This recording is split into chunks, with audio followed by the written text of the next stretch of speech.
हे focus, उम्मीद है आप सभी लोग बहुत अच्छे हो कर रहे होंगे। आपकी प्रिपरेशन जो है बैंक एग्जाम्स के लिए बहुत अच्छी चल रही होगी। तो इस वीडियो में अपन करने वाले एक बहुत इंपॉर्टेंट टॉपिक्स है, ठीक है, जो कुछ लोगों ने मुझसे पूछा ही था कि सर कैसे बताइए कि मॉक जो है वो कैसे अटेम्प्ट करना चाहिए, सही तरीका क्या हो सकता है मॉक अटेम्प्ट करने का। क्योंकि आपको मालूम है, देखिए बैंक एग्जाम्स में ये आप मैटर नहीं करता कि आपकी नॉलेज कितनी है, इससे ज़्यादा ये मैटर करता है कि आपने सही क्वेश्चन चूज़ किया है या नहीं किया। ये बहुत ज़्यादा मैटर करता है दोस्तों। एग्जाम के अंदर जब अपन एग्जाम हॉल में बैठे होते हैं, उस प्रेशर में एग्जाम को सॉल्व कर रहे होते हैं, तो ये बहुत इंपॉर्टेंट हो जाता है। क्योंकि अगर गलत क्वेश्चन आपने उठा लिया, गलत ऑर्डर में उठा लिया, तो आपके नंबर ऑफ अटेम्प्ट्स जो है वो गिरने के बहुत ज़्यादा चांसेस हो जाते हैं और आप सिलेक्शन से जो है बाहर हो जाते हैं। तो अपन क्या कर सकते हैं, किस तरह से मॉक को अटेम्प्ट करना चाहिए, इस शॉर्ट वीडियो में आपको मैं बहुत अच्छे से एक्सप्लेन करने वाला हूँ, ठीक है। इसके बाद भी अगर आपकी कोई क्वेरी रह जाती है तो आप कमेंट बॉक्स में वो कमेंट कर सकते हैं, ठीक है। तो वीडियो को शुरू करते हैं। देखिए, आपको मालूम है कि अपने 3 सेक्शन होते हैं प्री एग्जाम्स की। अगर अपन बात करें तो उसमें क्या होता है, देखिए, पहला होता है इंग्लिश सेक्शन, देन होता है रीजनिंग सेक्शन, देन होता है क्वांट सेक्शन। तीनों के लिए अपने पास टाइम अलोकेटेड होता है, that is 20 minutes different time के लिए होता है। अपने को इन्हीं टाइम बाउंडेशंस के अंदर जो है एग्जाम को अटेम्प्ट करना होता है। तो सबसे पहले अपन बात कर लेते हैं इंग्लिश सेक्शन की। अब इंग्लिश सेक्शन में आपको मालूम है क्या क्या टॉपिक्स आते हैं, मिक्सचर टॉपिक्स आते हैं, ठीक है। उसमें वोकेब सेक्शन आता है थोड़ा सा, और ग्रामेटिकल पोर्शन आता है, देन PQRS के क्वेश्चंस होते हैं, RC होते हैं, फिल इन द ब्लैंक्स होते हैं, RC के अंदर फिल इन द ब्लैंक्स होते हैं, वो बहुत तो डिफरेंट टाइप के क्वेश्चंस आते हैं। अब इनका सही ऑर्डर क्या रह सकता है जिससे अपन जो है एग्जाम के अंदर मैक्सिमम आउटपुट निकालें। अब मैं एक चीज बता दूं आपको कि ये जो ऑर्डर और जो तरीका मैं बताने वाला हूँ मॉक अटेम्प्ट करने का, ये तरीका आपको घर से ही इम्प्लाई करना है। दैट इज कैसे, आपको जब आप मॉक टेस्ट दोगे तो ये आपको उसी में ही अप्लाई करके देखना है कि आपको ये बिल्कुल जो है बेनिफिट दे रहा है या नहीं दे रहा है, ठीक है। क्योंकि जब आपको घर से ही आप उसको अप्लाई करोगे, आपको उस चीज़ की आदत होगी, तब आप इसका अच्छा इंप्लीमेंटेशन एग्जाम हॉल में जाके कर पाओगे। तो स्टार्ट करते हैं इंग्लिश के अंदर। देखो, सबसे पहले अपने को क्या करना है, जो फिल इन द ब्लैंक्स के क्वेश्चंस होते हैं, जो वन लाइनर में फिल इन द ब्लैंक्स के क्वेश्चंस होते हैं, ठीक है, अपने को वो अटेम्प्ट करने सबसे पहले। फिर उसके बाद में कुछ अगर वोकेब पूछ रखे हैं तो अपने को वो देखना है, क्योंकि उसको पढ़ने में अपने को ज़्यादा टाइम लगेगा नहीं। देन जो ग्रामेटिकल पोर्शन होता है, जो एरर के क्वेश्चंस होते हैं, है ना, एरर के क्वेश्चंस हो गए, कुछ ग्रामेटिकल कुछ पूछा है, फिक्स प्रपोजिशंस भी या कुछ, तो वो वाले क्वेश्चंस अपने को अटेम्प्ट करने। देन उसके बाद में अपने को जो PQRS, नॉर्मल PQRS आते हैं, ठीक है, जिसमें एक ही क्वेश्चन पूछा हुआ होता है, अगर वो है तो वो हमें अटेम्प्ट करना है। फिर उसके बाद में जो फिल इन द ब्लैंक्स के रूप में RC पूछते हैं, जिसमें बड़ा सा RC एक पैसेज दे देते हैं और 5 फिल इन द ब्लैंक्स होते हैं, अगर वो दे रखा है तो हमें वो अटेम्प्ट करना है। देन लास्ट में हमें RC पे आना है। ये ऑर्डर आपको फॉलो करना है। लेकिन अगर मैं एक चीज़ इसमें ऐड करूँगा कि PQRS के अंदर एक क्वेश्चन आता है जिसमें आपको 6 सेंटेंसेस दे रखे होते हैं, और 5 या 6 सेंटेंसेस, और आपको उसी PQRS के पैराग्राफ के बेस पे 5 क्वेश्चन होते हैं। दैट इज पहला कौन सा, इसमें से पहला जो सेंटेंस होगा वो कौन सा होगा, देन दूसरा कौन सा होगा, देन तीसरा कौन सा होगा। अगर ये वाला एग्जाम में आपके PQRS आता है, ठीक है, जिसमें 5 क्वेश्चंस होते हैं PQRS में, तो मैं रिकमेंड करूंगा कि इसको आप थोड़ा लेट अटेम्प्ट कीजिए। दैट इज जो क्वेश्चन, जो पैराग्राफ आता है फिल इन द ब्लैंक्स वाला, पहले वो अटेम्प्ट कीजिए, देन इस पे जाइए, ठीक है। ये आपको ऑर्डर चेंज करना है आपके एग्जाम में, आपके शिफ्ट में जिस तरीके से पूछा जाएगा उस हिसाब से, ठीक है। ये था इंग्लिश सेक्शन के लिए। देन अपन रीजनिंग सेक्शन की बात कर लेते हैं। आपको मालूम है रीजनिंग सेक्शन में 2 इंपॉर्टेंट सेक्शन होते हैं। दैट इज जो मिक्स क्वेश्चंस होते हैं, जिसमें ब्लड रिलेशन होता है, कोडिंग डिकोडिंग आती है, या फिर, ठीक है, जो सिलोजिज्म वगैरह आते हैं, ये क्वेश्चंस होते हैं। देन उसके बाद में एक सेक्शन होता है पजल का।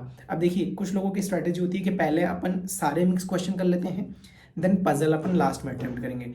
मैं ये स्ट्रैटेजी बिल्कुल भी रिकमेंड नहीं करूंगा। क्यों नहीं करूंगा, क्योंकि ये मैंने खुद ने फील किया हुआ। एक एग्जाम के अंदर मेरे से एक गलती हो गई थी, जिसमें लास्ट में 2 मिनट मुझे फालतू बैठना पड़ा था, मेरे पास कोई और ऑप्शन बचा नहीं था। क्यों?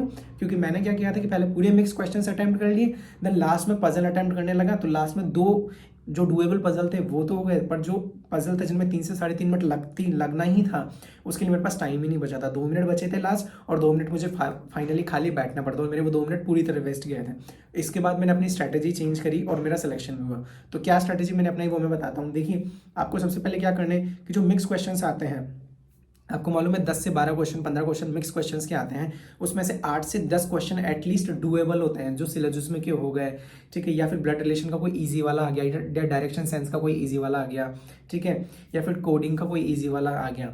तो ये 8 से 10 क्वेश्चन एटलीस्ट डुएबल होता है। पहले आप इन 8 से 10 क्वेश्चन को अटेम्प्ट करेंगे और 3 से 4 क्वेश्चन आप बाद के लिए छोड़ देंगे, ठीक है, जिसमें थोड़ा टाइम लगने वाला है। अभी आपको फिल्टराइजेशन भी मैं करना सिखाऊंगा किसी नेक्स्ट वीडियो में कि कौन से क्वेश्चन डुएबल हो सकते हैं, किनको अटेम्प्ट करना चाहिए, कैसे क्वेश्चन सिलेक्शन करना चाहिए, ठीक है। तो ये 8 से 10 क्वेश्चन आपको अटेम्प्ट करने हैं। देन आपको पजल्स पे मूव करना है। अगर आपकी शिफ्ट में 3 पजल है तो उसमें से एटलीस्ट कम से कम बता रहा हूँ एक पजल जो है वो डुएबल होगा। अगर आप 8 से 10 क्वेश्चन वो कर लेते हैं, लेट्स सपोज 10 क्वेश्चन कर लिया, एक पजल आपने वहां से कर लिया जिसमें 5 क्वेश्चन पूछे हुए हैं, तो 15 क्वेश्चन आपके यहाँ से कंप्लीट हो जाएंगे, ठीक है। देन उसके बाद में जो है अपन वापस जो मिक्स क्वेश्चन पे शिफ्ट करेंगे। 15 क्वेश्चन यहाँ से अटेम्प्ट हो गए आपके, 15 से 16 क्वेश्चन। देन मिक्स क्वेश्चन पे अपन मूव करेंगे। मिक्स क्वेश्चन पे मूव करेंगे, जो बचे हुए मिक्स क्वेश्चन है अपन उनको कंप्लीट करने की कोशिश करेंगे। तो 21 से 22 क्वेश्चन आपके वहां तक कंप्लीट हो चुके होंगे। देन अपन वापस एक पजल पे शिफ्ट करेंगे। लास्ट में जो अपने 3 से 4 मिनट बच जाएंगे, तब तक आप एक अच्छी स्पीड कैसे बनानी है इसके अंदर मैं उसका भी एक तरीका बताऊंगा कि मैंने भी कैसे 13 से 14 मिनट के अंदर जो है पूरा रीजनिंग का सेक्शन कंप्लीट कर लिया था, उसके लिए भी मैं आपको बताऊंगा। तो आपको फिर से लास्ट में, फिर जब आपके 22 से 23 क्वेश्चन हो चुके होंगे, फिर आपको लास्ट में पजल सेक्शन पे फिर से मूव करना है। तो जो हार्ड पजल्स होते हैं जिनमें टाइम लगता है, उसमें से एटलीस्ट एक पजल आप जो है अटेम्प्ट कर पाओगे। इस तरह से कम आप 28 से 29 क्वेश्चन या 30 क्वेश्चन 35 में से आप अटेम्प्ट कर पाओगे। तो 30 आउट ऑफ 35 अगर आप अच्छी एक्यूरेसी के साथ अटेम्प्ट कर लेते हो तो आपका रीजनिंग सेक्शन में बहुत अच्छा स्कोर बन जाएगा। वो मोर देन इनफ होता है सिलेक्शन के लिए, ठीक है। तो ये कुछ रीजनिंग की स्ट्रैटेजी है मॉक अटेम्प्ट करने के लिए। देन अपन मूव करते हैं क्वांट सेक्शन के ऊपर।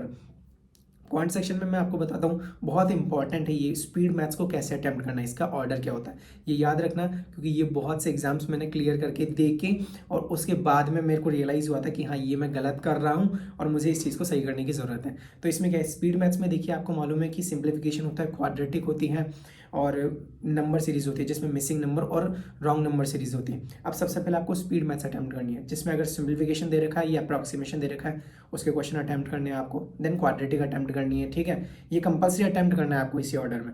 देन उसके बाद में आपको नंबर सीरीज पे जाना है। अगर आपकी शिफ्ट में मिसिंग नंबर सीरीज दे रखी है तो आप एक बार उसको रीड करेंगे, एक बारी में अगर आपको लॉजिक जो है उसका समझ आ जाता है तो आप उसको अटेम्प्ट करेंगे। अगर आपको एक बारी में लॉजिक समझ नहीं आता है मिसिंग नंबर सीरीज का तो आप उसको अटेम्प्ट नहीं करेंगे, ठीक है। एक बार में देखते ही बिल्कुल भी एक सेकंड भी यहाँ वेस्ट नहीं करना है मिसिंग नंबर सीरीज पे अगर आपको लॉजिक समझ नहीं आ रहा है। और अगर आपकी शिफ्ट में रॉन्ग नंबर सीरीज दे रखी है तो मैं आपको बोलूँगा आप उसको देखना भी मत उस टाइम के लिए, सिर्फ सिंप्लीफिकेशन अटेम्प्ट करो, क्वाड्रेटिक अटेम्प्ट करो और उसको छोड़ देना वहीं की वहीं पे, ठीक है। देन अपन मूव करेंगे एक डीआई के ऊपर, ठीक है। जो डीआई आती है 2 से 3 डीआई जो आपको दे रखी होंगे उसमें से एक डीआई ईजियर साइड पे होगा, ईजी से भी ईजियर साइड पे होगा, आपको वो डीआई अटेम्प्ट करना है। देन उसके बाद में आपको वापस से एक अर्थमेटिक सेक्शन आएगा, ठीक है, तीसरा सेक्शन अर्थमेटिक सेक्शन पे जाना है। अब अर्थमेटिक सेक्शन में जो 8 से 10 क्वेश्चन आएंगे उसमें से एटलीस्ट 3 से 4 क्वेश्चन ऐसे होंगे फ्रेंड्स जो आपके जो स्ट्रॉन्ग टॉपिक होंगे उनमें से होंगे, जो ईजियर साइड पे आएंगे बिल्कुल, जो आप अच्छे से अटेम्प्ट कर सकते हैं। तो 3 से 4 क्वेश्चन वो अटेम्प्ट करना है। देन आपको वापस जो मैंने बताया जो अपन ने छोड़ा था रॉन्ग नंबर सीरीज या फिर जो मिसिंग नंबर सीरीज के जो आपको समझ में नहीं आया होगा एक बारी में लॉजिक, वहां मूव करना है। देन आपको उसमें देखना है कि आपसे वो हो रहा है या नहीं हो रहा, तब आप उसको अटेम्प्ट करेंगे। अगर आपसे हो रहा है तो आप उसको अटेम्प्ट करेंगे, टाइम नहीं वेस्ट करेंगे। नहीं समझ में आ रहा लॉजिक आप उसको छोड़ देंगे। देन डीआई पे मूव करेंगे वापस से, और डीआई के जो बचे हुए 1 से 2 डीआई होंगे जो थोड़ी सी मॉडरेट टू हाई लेवल होंगे, मॉडरेट होंगे वैसे हाई लेवल मेंस के अंदर ही आता है, तो मॉडरेट लेवल के जो डीआई होंगे वो अटेम्प्ट करेंगे।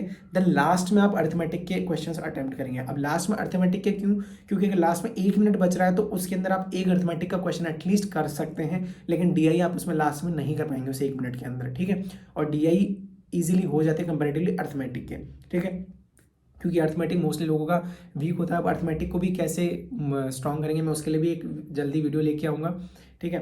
तो ये इस तरह से आप मैथ सेक्शन को अटेम्प्ट करेंगे 20 मिनट्स के अंदर। तो इस तरह से जब आप अटेम्प्ट करेंगे तो आपके जो अटेम्प्ट्स है एटलीस्ट पीओ एग्जाम की बात करूँ तो 75 प्लस आराम से क्रॉस कर जाएंगे, ठीक है।